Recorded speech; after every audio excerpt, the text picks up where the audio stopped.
jauhnya daripada Brunei. Hadir dalam saya tanya orang Brunei.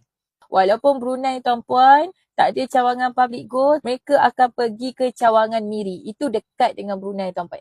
Jadi tak ada cawangan bukan satu alasan. Dan tuan-puan bayangkan orang jauh pun menabung tuan-puan dan tak ada cawangan public gold pun dekat sana. Tapi sayangnya tuan-puan, 1000 kali sayang. Kita orang Malaysia, cawangan berlambak tapi kita tak menabung. Ini pertama kali Daniel singgah masuk dalam saya tuan-puan. Tuan-puan tengok tadi Daniel pun baru follow saya. Okey, dia kongsikan pengalaman sebagai penyimpan emas yang berasal daripada Brunei. Kadang-kadang saya pelik tuan-puan.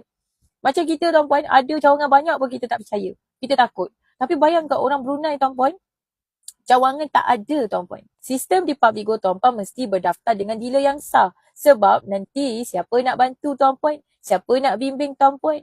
Okey, tuan-puan tengok sendiri Gold ATM Machine Public Gold pun ada lebih 70 buah seluruh Malaysia. Jadi bab kata Daniel, secara logik, kalau syarikat emas public gold ni scam, dia takkan ada cawangan yang banyak. Dan tuan-puan sendiri tengok tidak pernah ada seorang pun penyimpan emas public gold yang beli emas tak dapat emas. Orang Brunei menabung RM100 tak besar mana. Sama juga dengan orang Singapura. Tapi semua orang berpeluang yang sama tuan-puan. Peluang diberi sama rata. Saya menabung RM100 minimum. Tuan-puan menabung RM100 minimum. Semua orang menabung RM100 minimum. Tak ada istilah saya beli harga lain. Tak ada istilah tuan-puan beli harga lain.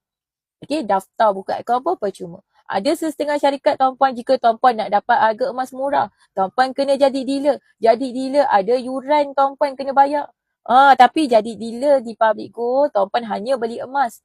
Okey, dealership percuma sahaja.